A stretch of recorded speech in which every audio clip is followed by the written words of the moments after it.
Call to order the Bryant Planning Commission meeting of October 2025. Okay, we'll have a roll call. Let's turn it off. We'll take the roll. I took it. Edwards. Thompson. Here. Hooten. Here. Staton. Here. Johnson. Here. Irwin. Here. Speed. Here.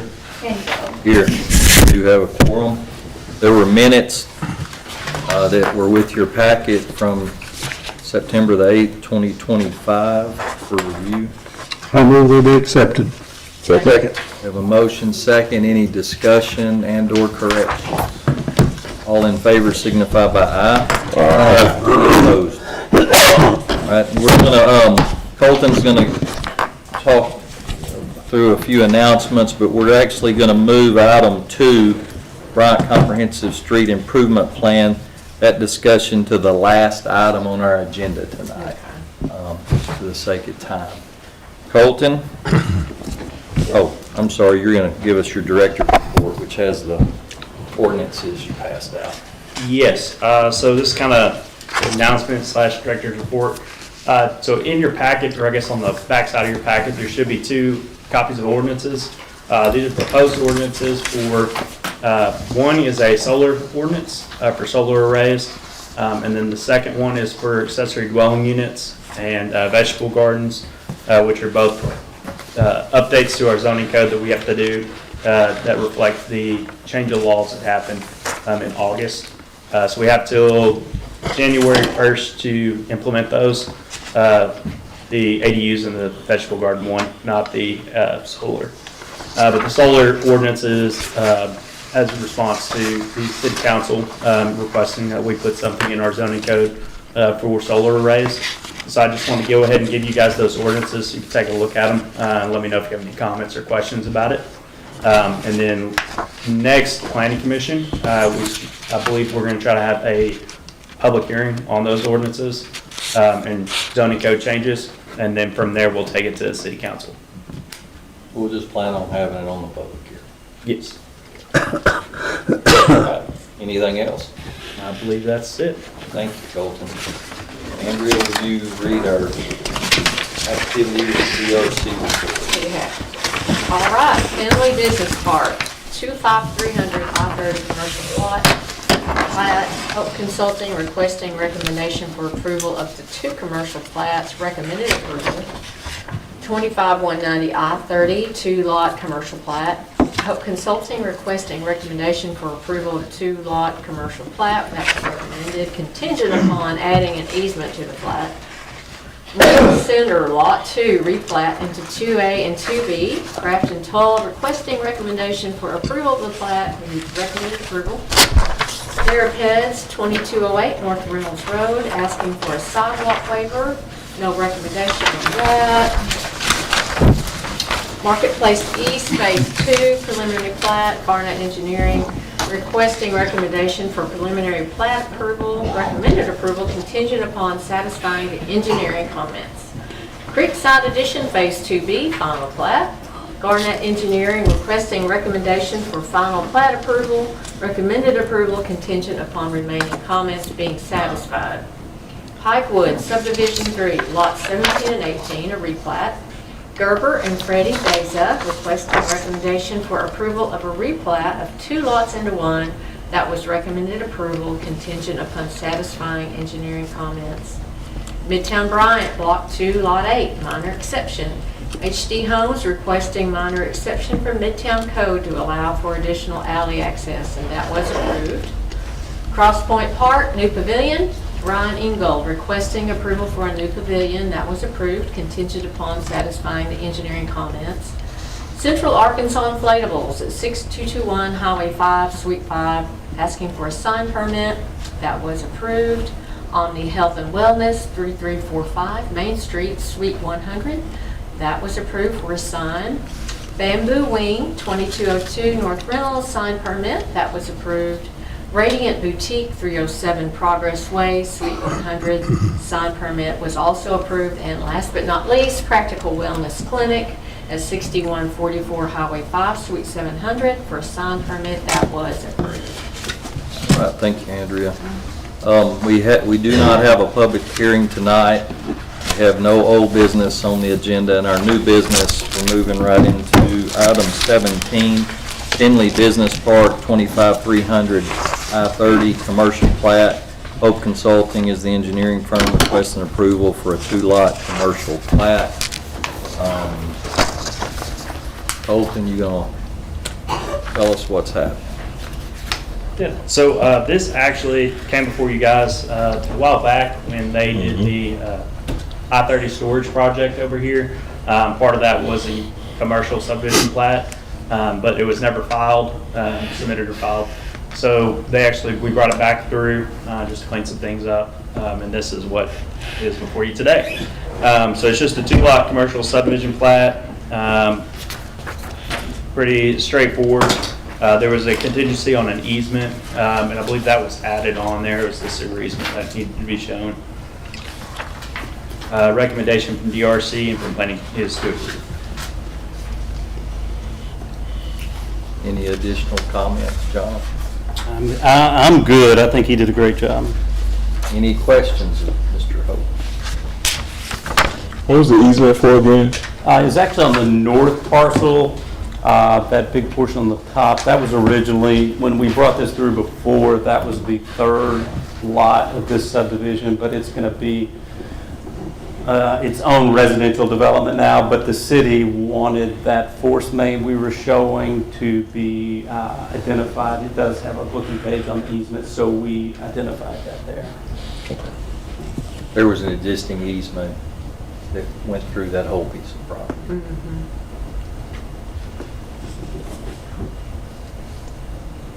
I see the little force main. I don't know if that was going across the property. It was just a little glitch there. It's going north-south, yes, sir. Okay, so it goes across this lot 2, Okay. right through here. Basically, lot 1 and 2, everything that's zone No, commercial. go back up a little bit. Keep going, keep going. That line, I didn't know what that line up there was. This one? Yeah, That's, just,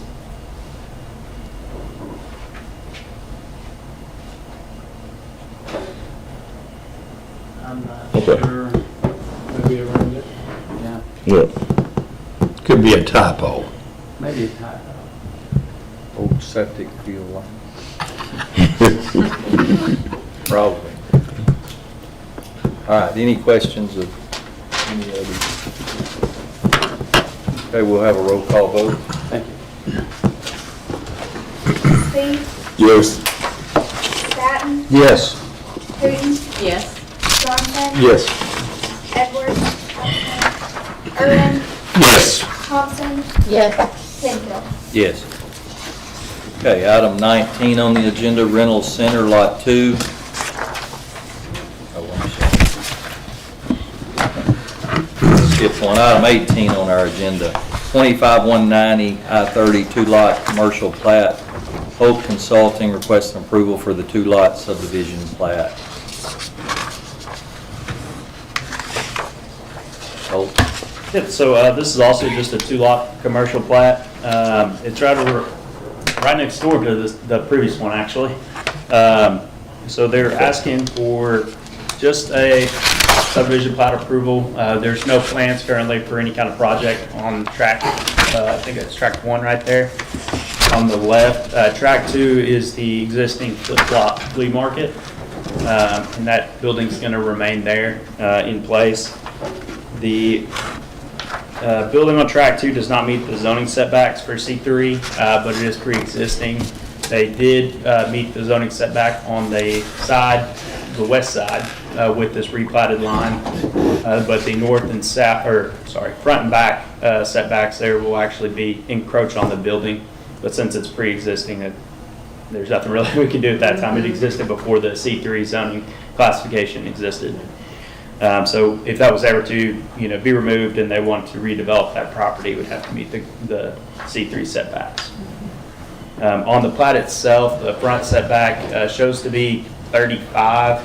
And I already talked with the engineer. They're going to submit a corrected version of that showing the 50-foot front setback before we sign and file it.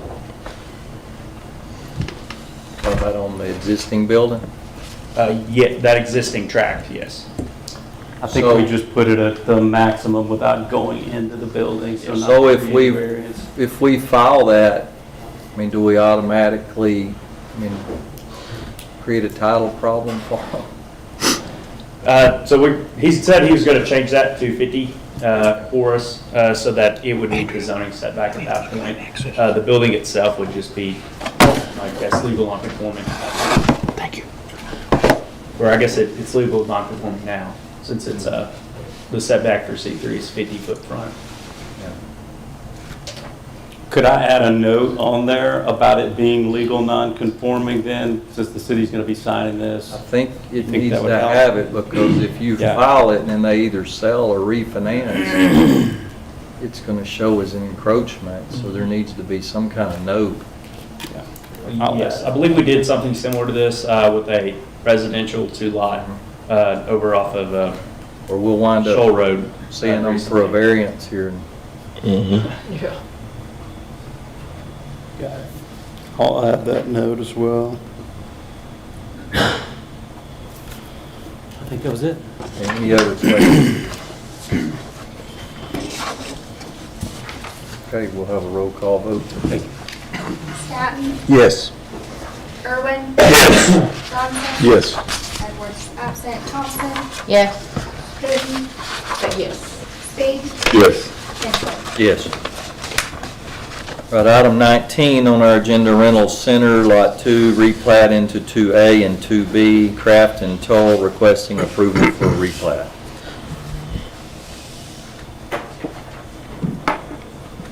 So this is a replat over off of, it's kind of near the new hotel off of Span Way and David's Burgers. It's in that same shopping center, just to the north of David's Burgers where that new Panera Bread is coming in. So that Panera Bread is on Lot 2. What they're doing is they're asking for a replat of Lot 2 to separate that actually into 2 tracts. And then have a future business come in, or site plan come in later for that extra lot, that 2A at that point. Because that was all one lot at one time, right? That's correct, yes. It was just lot 2, but both of, the lot was very large. I think the original plan was to have a shopping center there Correct. back in the day, but they changed that up and did, wanting to do 2, I believe, restaurants there now.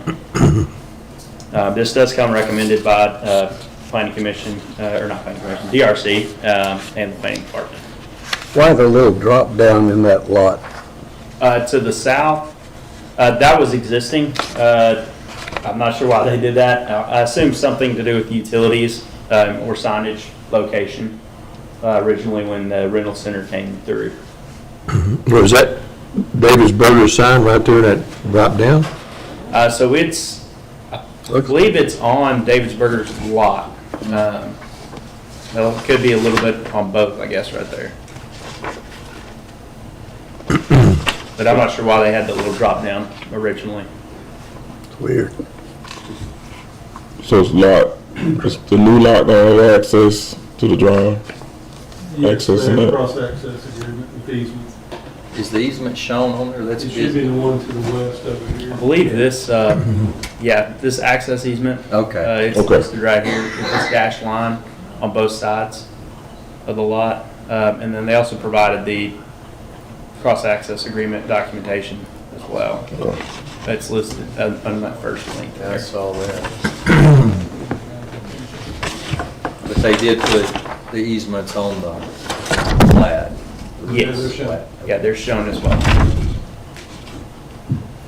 Is anyone from Craft and Toll here? Guess not.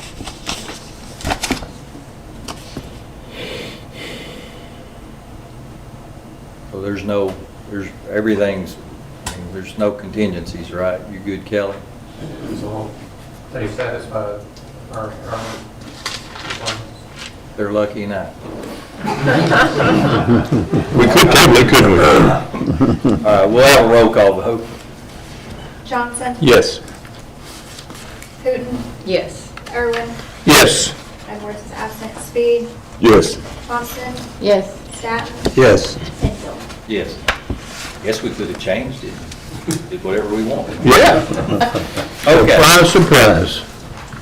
All right, item 20, Therapeds, deeds, 2208 North Reynolds Road, sidewalk waiver. Hope Consulting requesting recommendation to City Council for a sidewalk waiver. Colton, Let me get pulled up on. John? We need to be real tough on these people. Should show it here.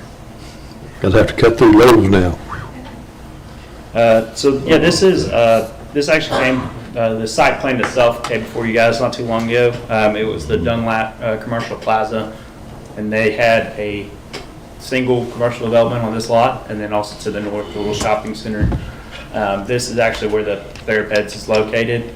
And so this is coming for you guys to request a recommendation for a sidewalk waiver. Of course, sidewalk waivers can only be approved by a city council. So once it comes through you guys, you're going to go on to city council this month for the actual approval and vote by city council. When it previously came through, it did receive approval for the half street improvement waiver. To not do the half street improvements, but at that time it didn't include a waiver on the requirement to build a sidewalk.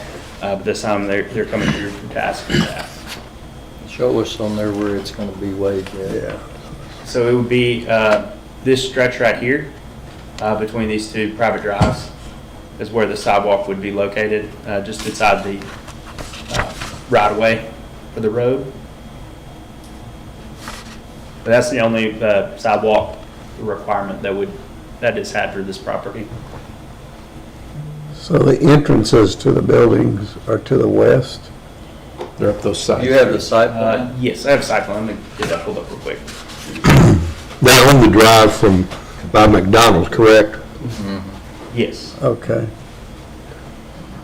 That's part of the property.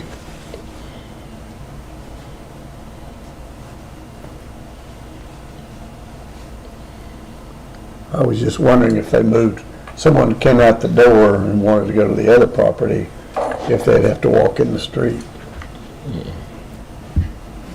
What is this? Hi. Oh, I feel official up here. is your husband over to talk to us? Okay, come on, hubby, come on up here. Team, Salesperson. No, so basically, we were just thinking, because there's no sidewalk on each side, so we were literally creating a sidewalk right in the middle of nothing. But anyways, we were like, okay, well, we can use that money to like pour back into our facility that we're servicing over 400 kids. And so we're looking at doing a sensory room, a huge sensory gym, a big playground, and so all of that's very expensive.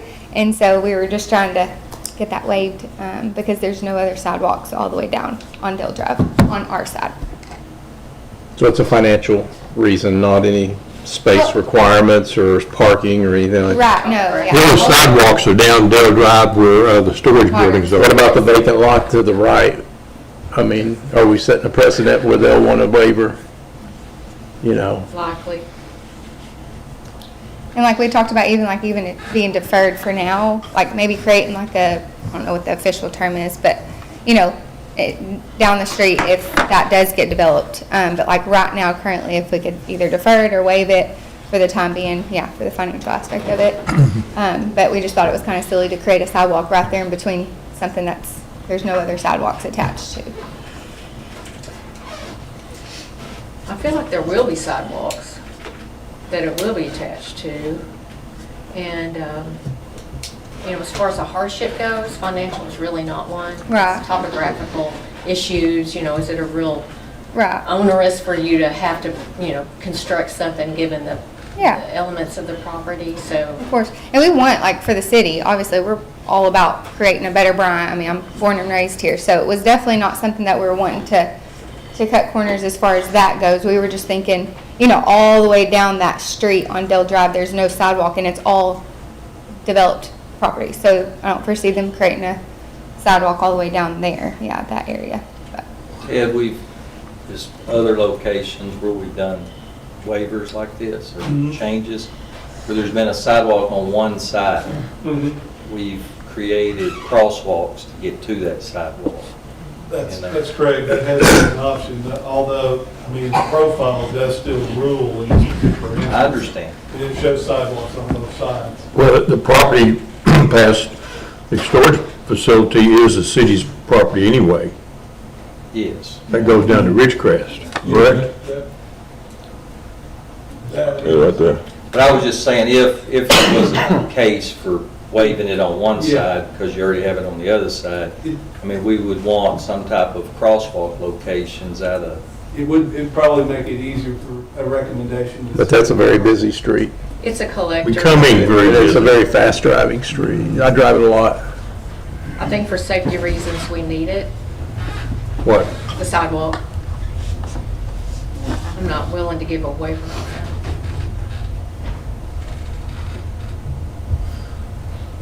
Colton, where exactly is the sidewalk that they're talking about would be? Right there? Right here where my cursor is. Because there's no sidewalks at Lowe's. So if you was to do a crosswalk, where would you put it? Well, you have to meet up with the sidewalk on the south side, and typically crosswalks are going to be near intersections, and then, of course, it'd have a ramp with ADA warning strips on it to be able to cross over there, so. And that's where the storage buildings are. so basically, if you were to do crosswalks, I mean, Be you're one gonna, there. you're gonna paint the street, probably have two of them, one at each end. And by the time you do the ADA and the ramps, you're gonna wind up being, Yeah, a big portion, as Similar. opposed to just paralleling and not having to cross. similar cars. And my thought is, I mean, it's going to create, the people who develop that other side's going to want a waiver, and then the one develops over there close to Ridgecrest's going to want a waiver, and then, you know, it just creates, it'd be different if it was all developed out, but that whole street isn't developed. Well, that creek is down about Ridgecrest. There'll still be development there someday. Yeah, someday. Who owns that property now, the same guy? The ownership map, the same owner of the center lot is the rear lot. Yeah. But there's a lot of work to be done on. Oh, yeah. each one. Thank you, Mr. Chairman. Commissioners, if you would indulge me for just a few moments. The Chamber of Commerce has been holding meetings with builders and developers for the past 30 days and taking a look at the economics of development, both residential and commercial, within our city. One of the things that has been a topic among all the developers and builders are these waivers for sidewalks, half-street improvements from the standpoint of this. Not a single developer has negated the necessity of these items in the future. What they're looking at is the initial cost to put in this type of infrastructure. Then that infrastructure sits there for years upon years upon years with no connections. And that's what they're asking you to consider, is to say, what is the viability of putting this type of infrastructure in right now when there are no connectors for the foreseeable future? But they're willing to set aside the green space, the territory, for when those connectors do come in, that then it is feasible and more logical to connect everything. I think if the builders and developers, if the property owners are willing to set aside that green space and move the economic development forward, that is what we should ask of them and say, thank you. That is the type of variance that we would be willing to concede to, because we know that everything is there to put that type of infrastructure in place when it is more opportune.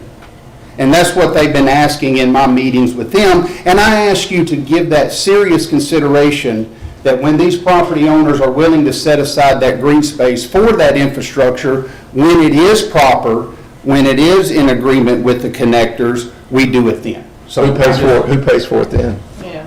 So that is a situation, Rick, that honestly we've got to look at the future and look at the investment that these And developers I've had bring into discussions the- with developers about that too. Right. And being a builder, I understand. Yeah. So the economic impact that builders and developers bring into our community, and then the investment that the city would make or could make at the appropriate time for certain infrastructures, we believe that there is a greater benefit in that investment by having the builders and developers in town building, increasing our tax base, increasing our revenue, and the city having that investment in certain types of infrastructures, especially when the builders and the property owners are setting aside the green space and saying, here, it's yours. So I just ask that you please take that in consideration and look at it from that just a simple economic side. And it does make sense when there are no connectors to the south, to the north, to the east, or to the west, and we don't know when those are going to happen. The challenge to the city. Thank you, Mr. President. Thank you, Commissioner. Thank you. The challenge to the city, I mean, would be for them to bear the cost of that if that was the case. Or the builder could set escrow money back, but then how do you keep that separated through the years? Well, And yeah. you know, We just established code to yeah. have the sidewalks, to make it walkable.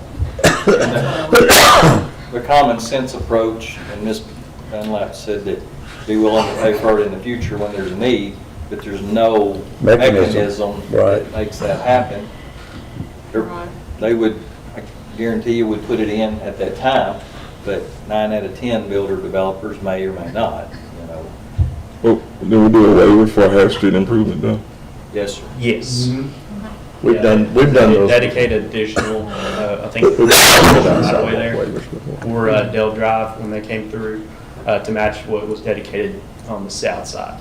So we would wind up, if Dell is ever built out to the collector status, the city would wind up building that road because of the progress. Right.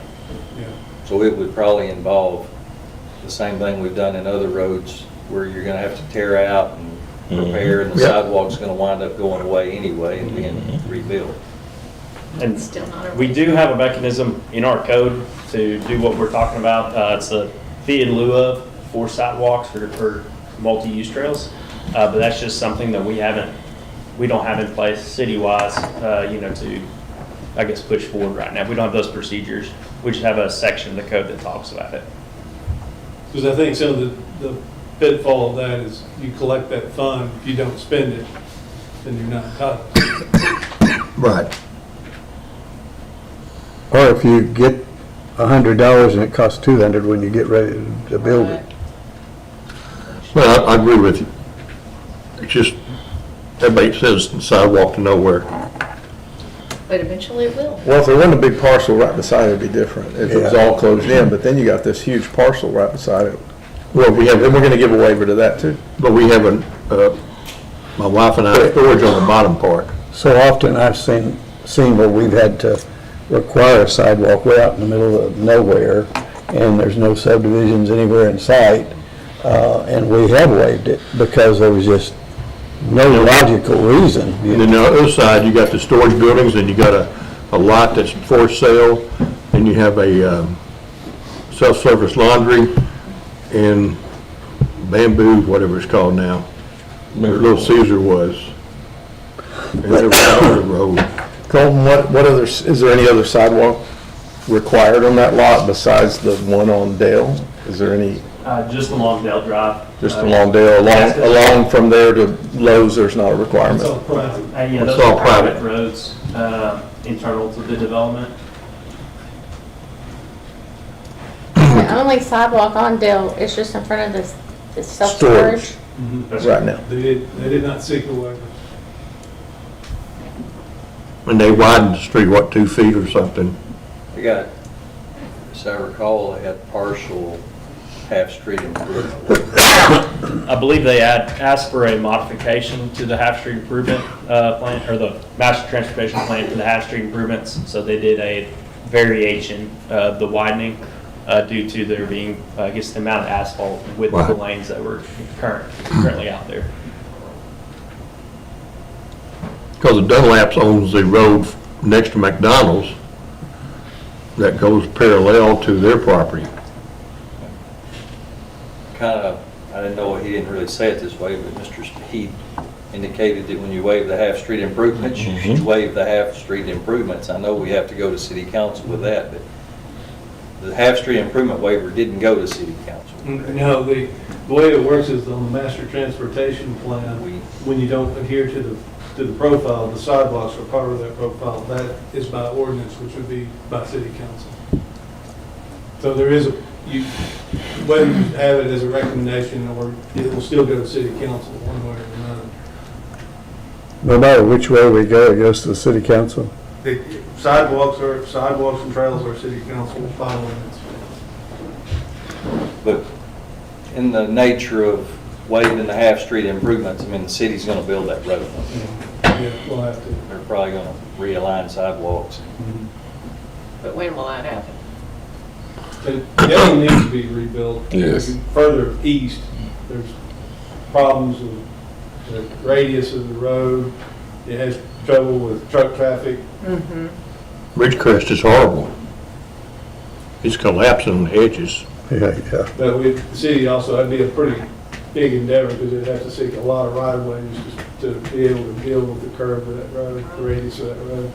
Well, when they developed Dale Drive, that was all woods. And they built that road with the sidewalk, not sidewalk, but the curbs and gutters in.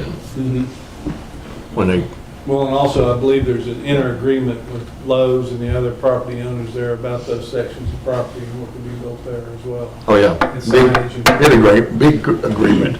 Oh, that's big. Okay, any other questions for staff or from the done? Any other comments from the applicant? We're gonna, I guess, So what we're gonna vote? yes vote would be to Recommend. recommend a waiver to city council, and a no vote would be Hooten, No. Irwin, Yes. Johnson, No. Statton, No. Thompson, Yes. Edwards is absent, Speed, Yes. Penfield. yes.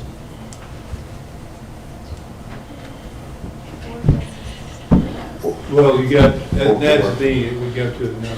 It's a 4-4. 4-4. No recommendation. There'd be no recommendation. So it'd go with no recommendation. It still goes to council, though? It's still Yeah, well, with it council. still goes. Okay, so just with no recommendation. Yeah. They have the option to approve it or not. The applicant, Ms. Dunlap, Mr. and Ms. Dunlap, you understand it, it didn't pass here as a you were just getting either a recommendation or a no recommendation. It's going with no recommendation, not a no, but the same way it came here, it goes up to city council, which it's ultimately their decision anyway. So, it will be passed on to city council. All right? Thank you.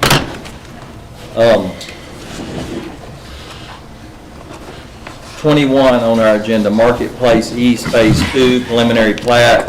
Garnett Engineering requesting a preliminary plat approval. Vernon Williams. And I can kind of give a little brief rundown of this. So this is just a preliminary plat for commercial subdivision.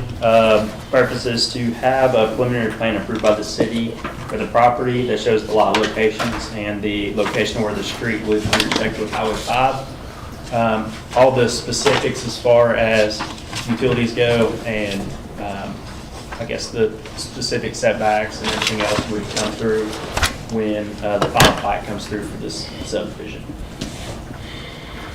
And then eventually, once the final plat's approved, then each individual lot will come through for site plan approvals at that time when they're developed out.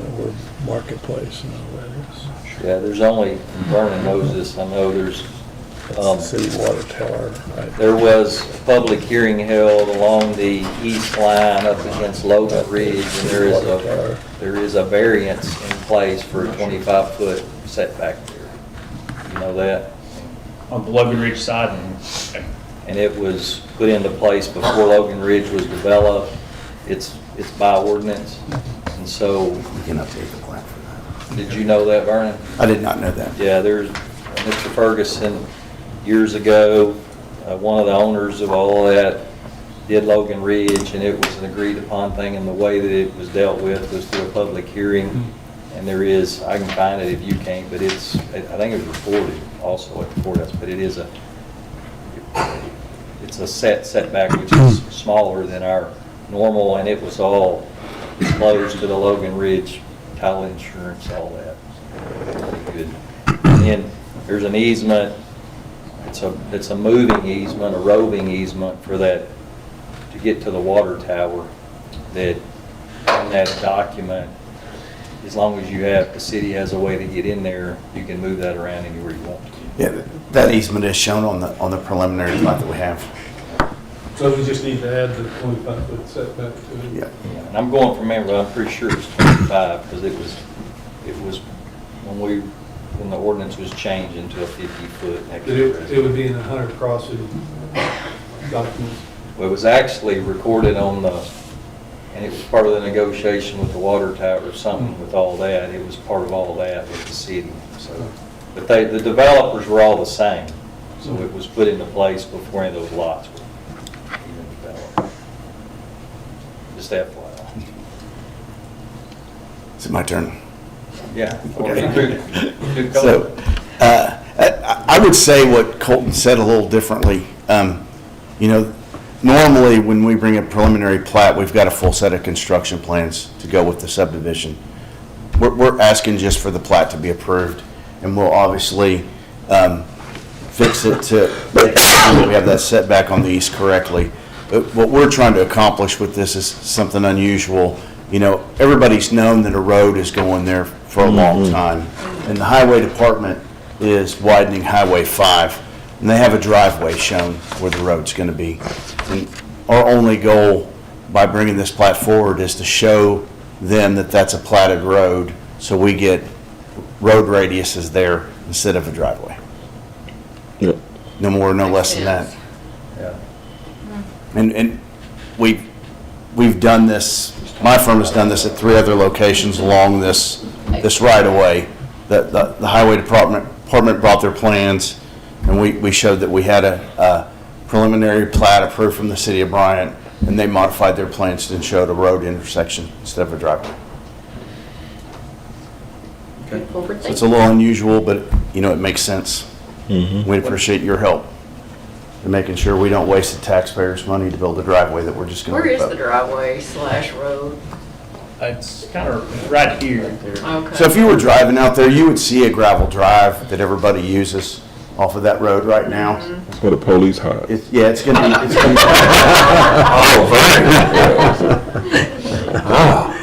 Yeah, I know. Every time I come through there, he's sitting there. As long as you're speeding, it's not an issue, Mr. Speed. See, you said the last name, so that goes with it. All right. Any questions, Mr. Williams? Okay, we know what we're doing. Roll call vote. Thompson, Yes. Speed, Yes. Irwin, Yes. Edwards is absent, Staton, Yes. Hurst, Yes. Johnson, Yes. Penfield. Yes. Sorry. Item 22 on our agenda tonight, Creekside Addition Phase 2B, final plat. Garnett Engineering, Colton, enlighten us. Pull it up for us real quick. So this is Creekside Addition Phase 2B. Phase 2 preliminary plat came through about a year or so ago, maybe a little bit further. This is just the last phase of that development there to finish it out to the north. Request is to approve the final plat, which consists of 23 lots. They're all over 10,000 square foot in size, which is well over the minimum for R1. And I believe they're all at least 75 foot wide as well, which is over that minimum as well. Recommendation from DRC and planning is to approve. I think one thing to note is they're on this plat right here would be the right side, but that's actually the north right there. There's a lot or a tract there that's designated as road right-of-way for the city for a future extension when the time comes. We have a road that actually goes to the north and then kind of cuts over to the east right there on our master transportation plan, so that counts for that. Any additional comments, Mr. I don't know. This is pretty straightforward. We negotiated all that about that lot when we brought the preliminary plat through. So, everything's, I think there was just some minor technicalities, but That was all stuff that was worked. It was talked about lot 15 in the DRC, and I couldn't find it up here. Maybe I wrote it down wrong, but, I know there was a discussion about a fire hydrant that needed, that was below grade, that needed to be taken care of before CO was issued. And I think that was Toby, can you enlarge it for us people, older people? I'll also pull it up over here on the GIS map. Yeah, I think that fire hydrant's already been addressed. Okay. It needed to be addressed at this time because it was within 200 feet of an existing dwelling, that grayed out lot to the south of that T intersection right there. So the developer went out and addressed that. It might need to be addressed again. Final occupancy on that house. But it works, and the fire department's wrench works on it now. Good. And it needed to, so. So where's lot 15? Is on the other? I don't know. Look at I the don't other. remember an issue about a specific lot. I remember us talking in DRC about the funny road right away at the end. I'll say there's I 16. think Troy may have mentioned something about it. I was just looking for it again, and I couldn't see it. Yeah, I so. don't remember that. Lot 15 was the replatted lot that came through, yeah. came last planning commission, Okay. planning commission before. Okay. It's part of the drainage area. It was part of the drainage area, Yeah. so this lot right here. Yeah, there was a POA track in lot 15. And you replatted. We moved the lot line for lot 15 because there was a big ditch going through Yeah, there. yeah. We turned that into POA property and made the lots slightly Okay. smaller. Good. So the property owner wasn't responsible for maintaining that ditch, the property owners association. And would do. where is it again, Circle of Horn? It's back here, it's in phase 2A. That's outside It's- this it's- pile. Yeah, it's that gray lot right there next to lot 16 that isn't labeled. Thank you for enlarging it, Colton. Yeah, no problem. Okay. Roll call vote. Speed, Yes. Johnson, Yes. Stapp, Yes. Putin, Yes. Irwin, Yes. Ford is absent, Thompson, Penfield. Yes. Right. 23 Pikewood subdivision, 3, lot 17 and 18, replat. Gerby and Freddie Beza requesting approval for replat of 2 lots into 1. So this is a pretty easy one, I think, as well. Basically, there used to be a house on, kind of sat between these 2 lots, and that actually caught on fire and burned down, I think about a year and a half ago. So they're actually wanting to just rebuild the house there on those lots, but since they're 2 different parcels, we need to make sure, or 2 different lots, we want to make sure they were 1 lot, so legally they could build, 1 house over that lot line. The recommendation from DRC and planning is to approve. There's not any increase of traffic or anything like that, 'cause it's just 1 house. That property is right up back behind my property, my home. That used to be that house was a trailer. And they built a house around it, what I'm saying, walls and ceilings. Oh, And when it burnt, it was, unreal. I had no idea it had been a trailer, and I guess that's why those lots were so small. it looked like there was construction. I drove by what I thought with those 2 lots. Is there construction They got going on there right Yeah, just now? the gravel. The gravel? gravel, yeah. They surveyed the other day. Yeah. So city made them, Kelly, on the replat, you're satisfied with all there was some Yeah, they got all the. procedure guidelines? That you're required and I think. Yeah, the fire hydrant was a discussion, but that's essentially going to be, the city's going to provide that as far as installation. What that refers to is we're supposed to be within 250 feet of a lot that has to have a fire hydrant on all new construction according to the Arkansas State Fire Protection Code. So we kind of see that as being purview of the city that provides it, because it's not just this property that needs it, it's the property that's. where's the closest fire hydrant on that area? Believe it or not, it's in your next to your house. I know that one, but I'm talking about that property. But you have to be accessible by roadway, and it's almost 1,000 feet. Yeah. Oh, yeah, you got a ditch to go over and everything Pull else. it through your house. Yeah, why not? So, Okay. As far I think it was as, like 800 feet. yeah, so I mean, we There's pretty nothing much on- determined in the DRC, the city was gonna deal with it. Yeah, we would make it a proper, So, So there's nothing on Mills Park for morning, and this would be the ideal place across the roadway from the house to have one, and we kind of break up that area and Yeah. serve that purpose. good idea. all right, so we're platting 2 lots into 1, meets our subdivision regs. Roll call vote. Johnson? Yes. Irwin? Yes. Spee? Yes. Edwards absent. Thompson? Yes. Statton? Yes. Hooten? Yes. Penfield? Yes. All right. 24 on our agenda, Midland Farms replat, 3808 Midland Road, Tarver property. Zane Robbins requesting approval for replat of lots 88 through 90 of Midland Farms subdivision. And so, this. Wait, it's been approved? It went through city council. Oh, you Talking talking about the ladies and man right there. Yes. They're talking to each other like, well, what are we gonna do now? Hi. Hey, so it's Yeah, they're the representatives for Yeah. the Yeah. replat that we just approved. Oh, we just approved it. Yeah. We just Okay, approved it. good. You're good. Okay, thank you. It'll be signed at the city this week. Just need to get your building permits. Yes, will do. Yeah, okay, thank you. Thank you. Thank you. They were just kind of talking to each other like, what do we do now? No need to make a mistake. So this item 24, it's a replat of 3 or 4 lots. I think it's 3 lots, Midland Farms subdivision, which is an old subdivision, predates the city of Bryant. It's over off of Midland Road. This, we don't have, it did go before DRC, but at the time we didn't review the actual replat documentation. Since then, since they submitted this, I looked over it, so is Kelly, our city engineer, and looks to be good on our parts. Where is that located on As far as Midland? the replat goes. Right, as far as the replat. Where is that on Midland? It's across from the soccer fields. Okay. Yes, directly across from the soccer. It's field. the small 50-foot lots that are gridded out all over there. We've dealt with it in the Collegeville area too, similar.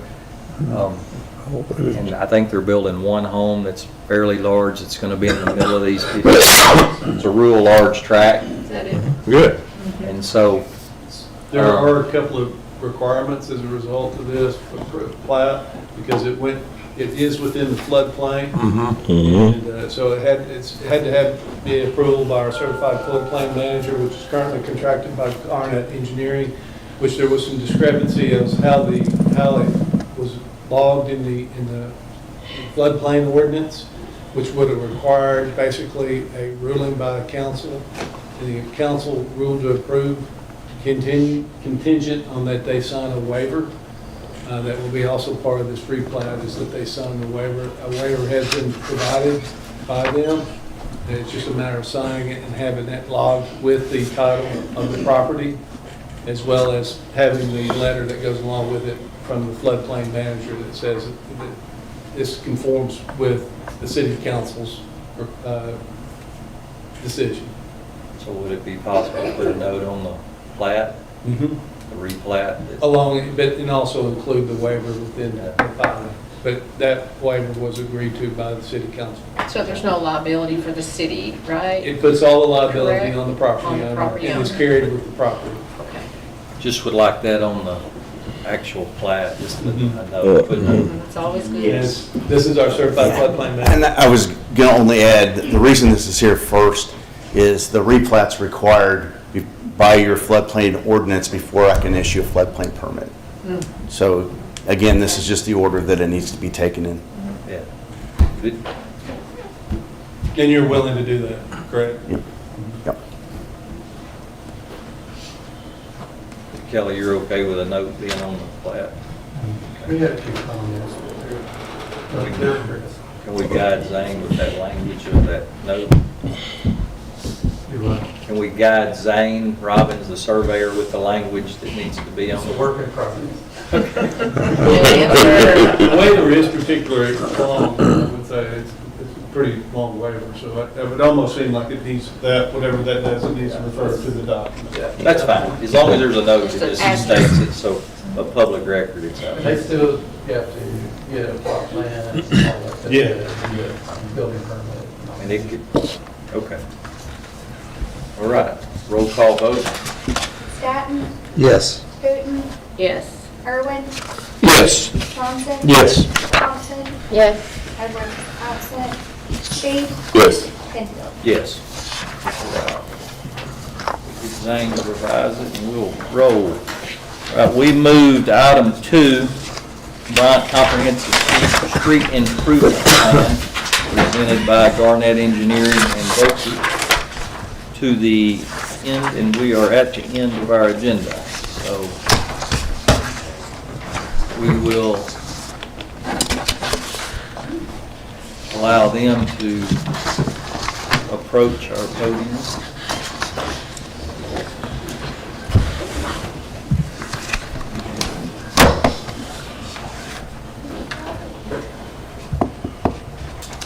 Sorry about that. I'm Jennifer Williams with Garnett Engineering. I've got Vernon with Garnett. We have teamed with Boker, John Honeywell, Hunter Hobby. The city has hired us to help with a long-term street improvement plan. This is to address, obviously, long-term, any road improvements, anything we can do to prioritize for the city where they can make traffic congestion improvements, pavement improvements, anything to help really the street system long-term. We're coordinating with various studies and data collection that has already been done by the city. We're meeting with all the stakeholders that have a say in what happens in Bryant. And so we want to hear from you all. This is an open discussion on areas you have interest of, heard complaints of, areas you think can make an improvement of, that we can consider in this long-term plan. We also have a survey out right now that's open through November 16th where we're collecting information. One is an interactive map where someone can go and actually locate the point, make their comments on what type of improvement they think is necessary. We've also got a general questionnaire for everyone to answer. And we are working with, I know the growth plan, we just got a consultant for that. We will be working with them closely to incorporate what they have to offer. We're going to be meeting with several of the other city committees, getting their input that relate to the transportation system. So really, this is just an open discussion for all of this, all of us.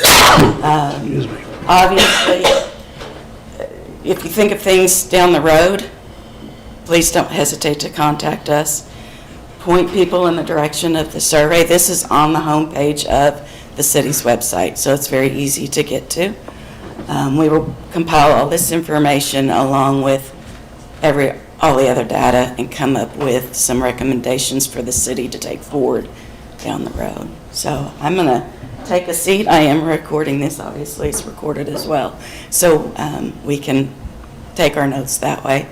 And then I'll just open the floor. We would like to point out too that you can vote as many times as you want, because obviously there's not going to be just one location that's a problem, there's going to be multiple. I would like to follow up with a couple comments to what Jennifer said. It's a little confusing between what we're doing now and then Tola's doing. What our project is, it's about, how are the roads built, not necessarily so much where they are. How do we address your existing streets and do maintenance to those?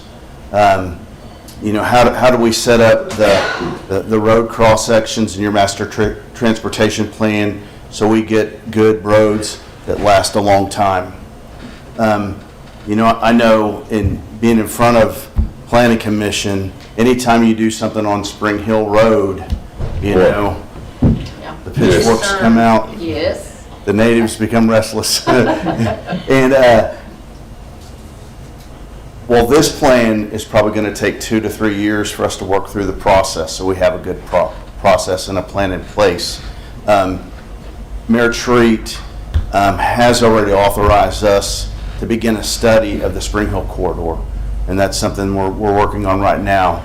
We just completed traffic counts on the road. We were waiting for school to get back in session so we could have good, accurate counts. We're studying that corridor from Hilldale south to Highway 5. You know, you guys have a lot of other corridors that need work, and I think Mayor Treat has reached out to Matt Brumley, the county judge, and he's also reached out to Mayor Farmer from Benton. If you're familiar with your city limits maps for Spring Hill Road, it's the hokey pokey about who owns what out there. And I think the long-term plan is to make a joint effort between those jurisdictions to approach Metro Plan. It's a really smart way to attack that corridor that affects so many people in Saline County. Those are the only things I wanted to add to what she had to say. At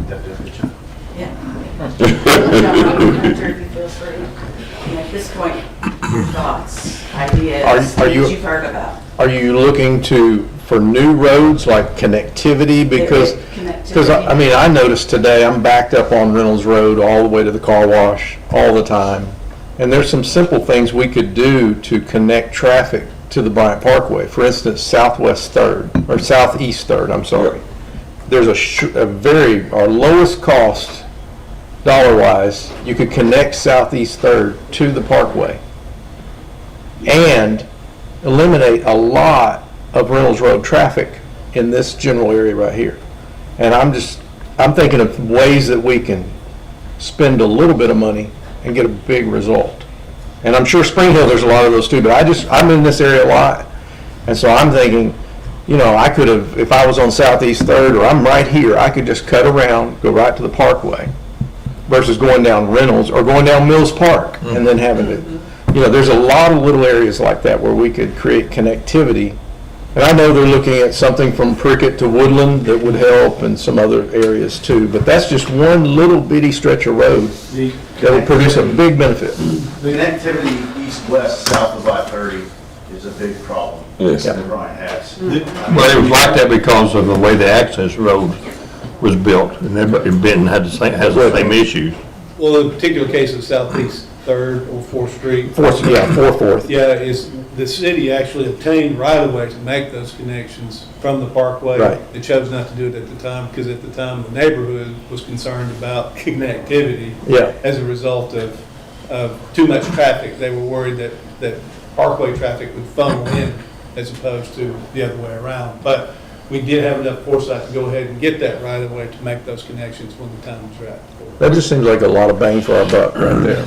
And that's what we're looking for. And you know, because I know we got these big, we need to widen Boone, all that stuff, but that's a lot of money. But we could do little things here and there, and you know. Have y'all? I've seen some, I guess, counters on Parkway. Have y'all been doing Yes. vehicle counters? We have got some counts recent, most of it, I mean, y'all may have done some separately. We did but- at the intersection. Did you? Yes. I know, looking at RDOT's ADT, that there was like, on the north side, there was like 5,500 cars, which obviously that's a relief off of Reynolds of anything that's on that level there too. I just see more and more cars using, or vehicles on the Parkway, so people are catching on.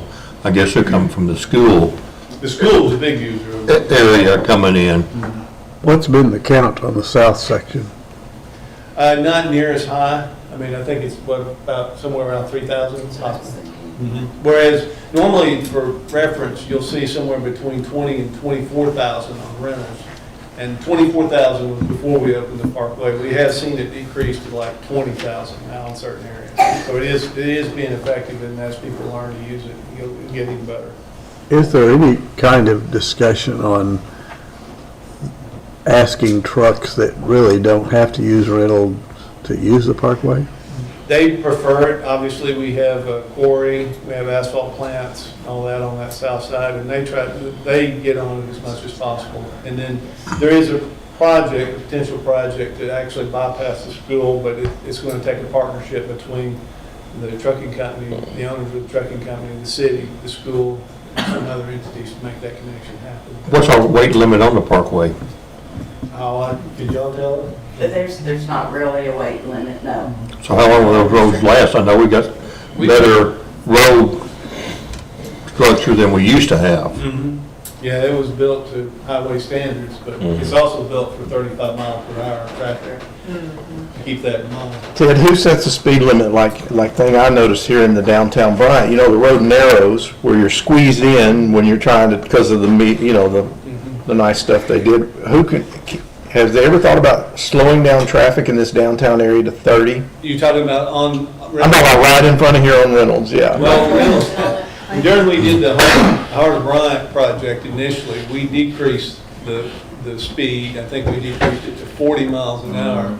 And it was approved initially with RDOT, but their traffic group didn't look at it and then turned around and told us that we couldn't decrease it and bumped it right back up to. Oh, really? Yeah. Oh, yeah. So we don't have control over that? Not on Reynolds. There are streets that we're not necessarily going to address in this study, and Reynolds is one of them. Okay. Highway 5's another, those are owned by the Highway Department. They're Right. Owned by the city of Bryant. You know, and we kind of started this study at a time when the rules have all recently changed. There's no longer a 1 mile extraterritorial jurisdiction. So areas that we would have looked at in the past, we're not looking at them. We're stopping at the city limits. And, you know, we have a lot of goals for this project. And I completely agree that we need to look for little projects that we can do and to improve traffic, but, you know, there's no good way to fund road projects in Bryant right now. And one of the major objectives we've been given is to figure out how to do that, to talk to people, because we all know the cost is coming, and we either plan for it or we get left behind. And you know, and that's one of the big major objectives that we have. I mean, we've got to deal with Spring Hill. We've got to deal with Hilltop. We'd love the highway department to take those, but they're not gonna. So we're going to have to pay for them.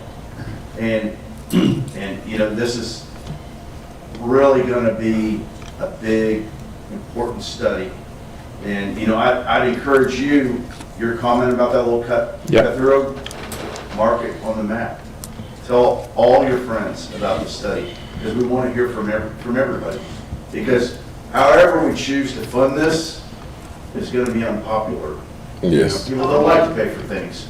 And so we really need as much input as we can, so we can make sure that we're making the best decision that the citizens of Bryant want us to. I'm guessing sidewalks is taking a lower priority to just actual streets and No, sidewalks are part vehicle of, loads. That's part of the street. street cross section. Yeah. And you know, I mean, I'm all about sidewalks, Yeah, y'all know. I mean, Streetlights I think too. it's fair to say we haven't been told to look at trails so much and stuff like that. But Right. the sidewalks are a very important part of the road system. And, you know, we want to create as much connectivity as we can. And if there are places that citizens think that we need sidewalks, put it on the map, let us know where they are. Traffic signals, Yes. it needs to be one on that north side of Bryant Parkway, at that off ramp, real bad. Oh, yeah. Oh, the temporary one that, No, they're coming off of the You know, coming off the interstate, making Oh, that yeah. turn, boy. At Raymore. Mhm. Yeah. Right before Raymar, which south or north side? North side. South side. Yeah, Make that's that left turn. really dangerous. Yeah. Oh, God, no, don't see that. Don't put a roundabout right there. No, we get traffic coming from Highway 5 just hauling Yeah. down the road. And I think you're talking about a section of state highway. So that's what the I highway right there? Right. It's still in that off ramp is still highway. I will say that once upon a time, we saw a 2040 plan that they reworked the intersection, and they had two possible options. One was a signal light, and then the other one was a roundabout. Yeah, one of the stakeholders we're going to visit with is the highway department. We'd love any of your ideas so we can share. You all had discussions tonight about the sidewalk and whether you should waive that or not. The in lieu fee, some of that is something we think it's beneficial to look at and can look at as part of our phase 2 of the project and funding mechanisms. You know, maybe coming up with that in lieu fee, that way to calculate that so that another area that does need that sidewalk, that developer can develop that portion down the road where there is currently connectivity. So things like that, that's some of what we're gonna explore and research as well from the funding aspect of the transportation system. And yes, the transportation system includes pedestrian safety. So that will be a part of it. Northwest Fourth is really bad. And the home builders are another We will stakeholder reach we out plan to. to meet with. You know what, I'm hopeful that, the lines of communication we set up during the course of making this establishes open dialogue on future projects. And we're the fastest county growing in the state. Yes. I mean, Incredible. We've all, Benton is all on top of Bryant, it's all on top of Saline County. We need to work together. And we met last week with the city of Bryant, our Benton together, and had a good meeting with them. Can we just invade Boxlight and just take them? Yeah, all of us, didn't they? Excuse me? Didn't Box They used to have a be. bigger They used to community? be. Yeah, one time. Used to be the biggest in the county. That's right. We do plan on meeting with them. We've met with the city of Alexander. This is not just about the streets in themselves, but where do we see the development Yes. long-term? So we can go ahead and be prepared in advance for that development to come. I know that's part of the consideration with Spring Hill. We've got a lot of developers. We've probably got 1,000 doors possibly going in Spring Hill, or 500 in the next 5 years. And Well, and then also, Spring Hill is on the regional arterial network, which is identified by Metro Plan. And as it stands now, both the mayor of Benton and the judge sat on Metro Plans Council. So there's a funding source that will be tapped as well. So how will you work with Craft and Toll and the comp plan that we're putting together? How's that going to mesh? So you don't, you're not. Sure, I think it's more a case of them saying where arterials go, and we say how the arterial's built. I think, I don't think they're gonna, I would think they're painting with a pretty broad brush, and, I think it's gonna be up to us to find the little connectors, like the one Rick mentioned. We found a couple others while we've been looking, but, it's mainly, they're the architect, we're the structural engineer for the building, that's the way I see it. They complement each other, and because we're looking at all facets of how you guys build and maintain roads as part of our project. what about street lighting? Because there's a lot of areas of Bryant where it's dark, and you go to these really, you go to some cities like Conway, we're not a well-lit city as far as street lighting goes. Some areas, but is that something y'all are going to look at for safety? Your subdivision regulations dictate where new streetlights go, and that's part of the street master plan process. So it'll 100% be part of what we're looking at. Because used to, Rick, there was no guidelines on streetlights. Now there is, right? We do have a master street lighting plan. Almost older. Ridgecrest is dark. Got a lot of it. Ridgecrest is very dark. Very narrow. A lot of your downtown Bryan is dark, other than house lights. Another thing, we met with your police and fire department last week. Another important thing that we're looking at is parts of your city that aren't accessible in storm events and things like that. How to allow emergency vehicles. Like one of the issues is your fire department downstairs. Downtown, there's no way for them to get over to like the Bishop Park area or Mount Carmel efficiently. That they're very anxious for us to develop an east-west corridor. Well, didn't we talk about that one time? What was it called? Past Chief with that doctor, when that road in behind Middleton over to Prickett? That's the Sheaf connector. Yeah. The Sheaf connector's already been designed, by RDOT. That was done as a state aid project, but also the cost of it was somewhere in the nature of $1.5 million. So the city doesn't really have the funding. We got the design, but we don't really have the funding. And that's connection to Prickett. Right. It was from Woodland over to Prickett. You know, the folks that were here tonight with the lot pre-plat that had to go to city council for the variance. The variance wasn't for anything that they were doing on their property.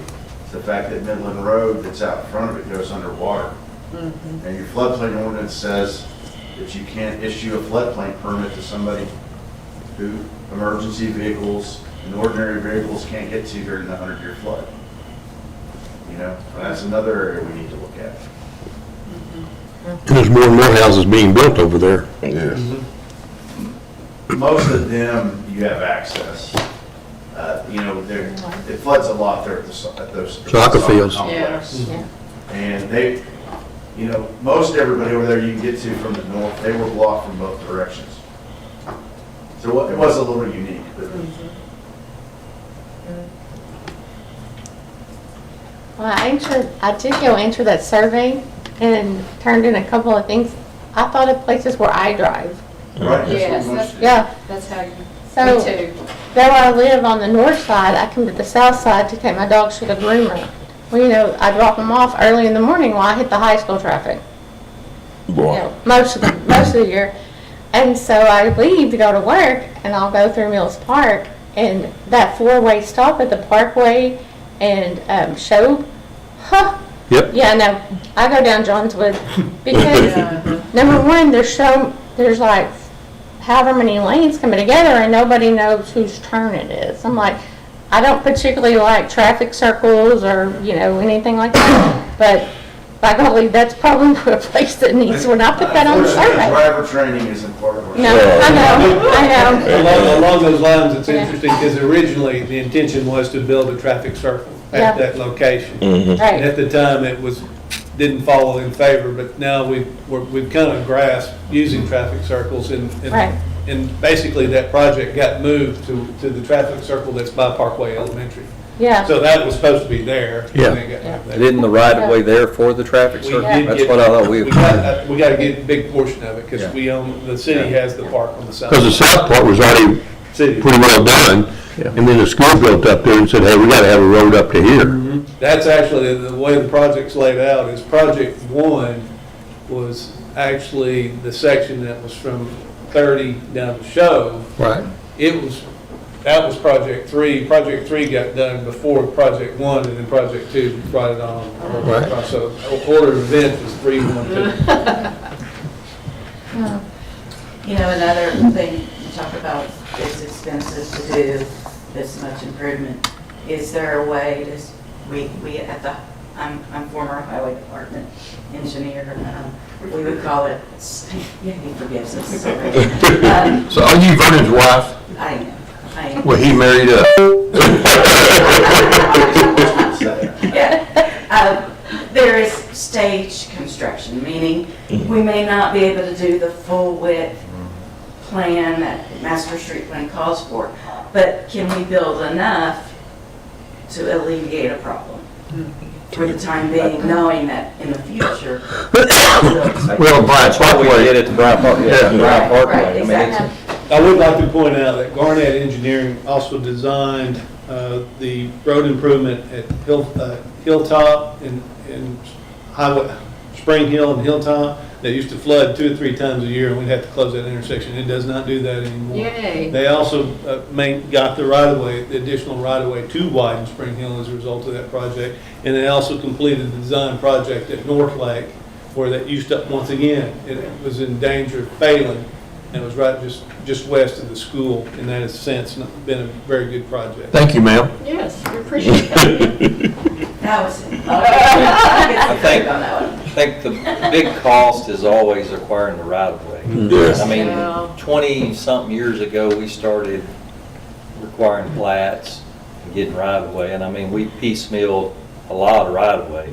But I think we gotta have a plan to start looking at right of way because the property values aren't going down. And the biggest number is the acquisition and working with the people. I mean, we've got to figure out, I've been saying it not in here, in DRC and everywhere for years, and we've got to come up with what that looks like and start acquiring it. I mean, it's got to be paid for by us or by a combination of the county, us, and Benton. And, you know, just like they did Alcoa and other areas, I mean, we've got to get the right of way and then figure out how to build it. But it's not as easy as the Parkway because we dealt with 5 property owners, you know, and you've got hundreds of property owners down in Spring Hill. Well, we got to understand too, when Bryant was developed, That's where these guys come in. you know, Bryant was developed, there was not much here.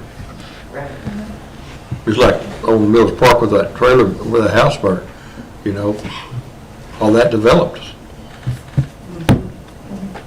And we've made some issue problems, but we've come a long We've gained ways. some ground on right of way, but if you look at a map, there's a lot of places that, you know, in 20 years haven't done anything but mow grass. You know, they used to do quarter of the right of way, but as of last year, the highway department don't even do quarter of the right of way in there, but they buy everything in fee now.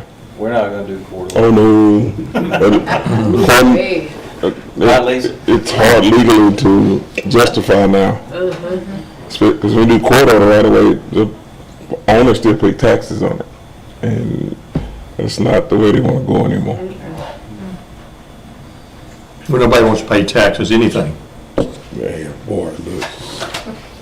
There is a question on the survey, on the questionnaire side of the survey about how would you like to see this funded? And there's some options there. So we're trying to get people thinking that direction as well. Yes. Good, thank you. What kind of responses are you going to need to get on the survey to make it statistically, you know, applicable to representation of the city? Well, response so far has been pretty good. We've really been trying to get this out here. We have billboards, a couple billboards on I-30. I've seen the 5. promotions, good. We were out at, I was going to call it old-fashioned name of this. Fall Fest. We're at the city's. Wrong city. That's been old-fashioned. Work the city's, what's it called? It's like the public information. Booth, yeah. Yes.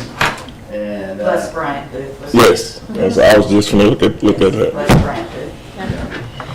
You know, to answer your question, I would love to see 500 plus. I mean, we're a big city. We've got a lot of people that use it. We have emphasized to everyone we've talked to that is outside of Bryant that this is for Bryant motorists. This isn't for Bryant residents. It's for anyone that uses the system. That's a good point. For whatever reason. So, yeah, I mean, ideally, we would like to get it up there in that range. This is a part of what we will look at for the long-term prioritization. We will look at the accidents, we'll look at the traffic counts. We've got the pavement data that Michael Baker collected a couple of years ago. We'll look at the route size, how many people it accommodates to help develop that ranking. Obviously, cost will be associated in that. We'll work with the city at the time on what we can show as possible projects for 2026, 2027, 2028, based on what they know their budget is, based on what kind of funding mechanisms we can come up with to help boost the street improvement system. And the truth is, we know we're not going to have trouble finding things to fix, right? Yeah. I mean, what we've got to do is figure out a way to generate revenue to pay for repairs. And we have to figure out a way to use that money wisely. And, you know, we're not trying to go into this with any preconceived notion, but it just seems like that, you know, there's probably going to be 2 pieces to that. One is going to be whatever the big tax or fee or whatever that we get to pay for it, you know, to generate the general fund. And then we've got to figure out is what part do the developers and the new people moving to Bryant pay for the impact they're gonna have. You know, I've been a pretty big critic of, you know, I mean, everybody who drives Spring Hill see those sections that are 200 or 300 feet long where they've widened the road, look silly, and, you know, as a civil engineer, I know every bit of that's gonna get jerked out. Ripped out. When we come through there and make the route right. You know, I just think that it kind of echoes what Shane was saying tonight. I just feel like that if you're gonna ask a developer to spend money, that it ought to go to doing something for the community. You know, the lady that was here tonight, she's like, you know, I'm all about Bryant. I want to build a sidewalk. I want to pay for a sidewalk, but I want to pay for one that I know somebody's going to use. Now, the flip side of that is the developers that go, well, you're taking my money and spending it all the way across town. Yeah. And both sides of that argument are very valid. There's got to be a way that we can find a consensus and use that money in the best way possible. Good stuff. Jennifer Vernon's here every month. She needs to be here too. Yeah, I was thinking he's on better behavior when you're here. So I would think, I mean, I was just gonna, you're open through November 16th. It may be good if we had a little visit back next month. And then, and I know you'll be here with some kind of report when the surveys are all in. Well, I just want to thank you because the Benton Planning Commission met her one time and asked me to never come back. We're being I understand, Vernon, I understand. Yeah. I had the same problem with my wife. So, good job. Thank you all for what you do. Thanks for working with our comprehensive plan. That's a big deal to us. Any other comments? Couple back there have been waiting on comments. Just Are listening. you just here to view tonight, or? I'm here to make a complaint. So there we go. Okay. We give you 1 minute. 2 minutes. Got Can to- I have two? Come on up to the podium. I bet it's the same thing she's been here before. Is it the What I was thinking. What is it? Yeah. We give it at the beginning of the, of the meeting, but I'll entertain a motion to allow public comment since we didn't have a public hearing and we've already gone past. I move we have public comments. We have a second? Any discussion? All in favor signify by aye. Aye. Okay, what's your complaint tonight? Okay, I did get my fence up. Congratulations, you really didn't. Half of a fence, I think. Oh. Here's a picture. That's little Johnny back there. This is, Shoddy work. Oh, gosh. Shoddy work. we can share. And, the last one is a picture of the fence. The first meeting said no gate on Erie Drive. They started putting a fence down Erie Drive on their property, not on mine. That doesn't help me with my kids if they start doing the heavy equipment. Who is this responsible for this? I'll tell you what, ma'am, I wouldn't mess with you Why not? because you could, nothing. That's okay. I'm just. You know what you should do. Yeah. You know, I've worked 4.5 years. Don't look at me, ma'am, I know, you're our friends. That's the reason I'm coming. All right, I'm gonna ask you to go ahead and get to the podium. You have to be at the podium, so it's recorded. Okay. State your name and address, please. Joan Airy Handy, 2571 Spring Hill Road. Okay, back in June 14th of 2021, I came to the meeting about the property behind me that was sold, and they were going to put storage unit. I didn't make a complaint. I says fine. But it was agreed upon before anything started, they was to put a fence up Erie Drive for my little kids. That was 4 years ago. And it was agreed upon that there would be no gate going into their property. Well, since then, I'd get up, there's heavy equipment out there, there's cement trucks out there, there's everything out there. Well, they put the fence up, as you look, there's big gaps. A person can crawl under it, a dog can crawl under it. It's shoddy work. And then they started putting a fence down from end of the corner of my area, of my fence down, because they bought the property lot next to, behind theirs, which has not been cleared, which they told the committee that it had been cleared. There is nothing that's been cleared. And I know, and they left the area to where they can put a gate there. They got it supported and all. They didn't move the driveway. And I still want my fence on Erie Drive. That doesn't help me. I know they're gonna go develop that, and I know they're going down Erie Drive. That's just, they've done it, they've lied, they've moved electrical pole. Does a private drive have easement? Well, it depends on who it's servicing and who's using it. Well, I don't know, does that private drive have an easement, Vernon? I believe it does. well, they, without notifying me, and I thought it was electric company, moved my pole, everything, towards my property to get it back from their property. That would have been the electric company, I would think. No, no. Well, they wouldn't have moved it, the electric company would have had to have moved it. I went out there and talked to them. It was not the electric So company. it had electricity on it and they moved it? That was 4 or 5 years ago, right? About 3. Or it was it's when they started clearing that land the first time. It had been cleared to some extent. Yeah. But I mean, that was when they built that building. They got plans approved for 2 or 3 buildings to go on that 1 acre that they had. Yes, which I don't care. Yeah, I mean, that pole was moved as part of that.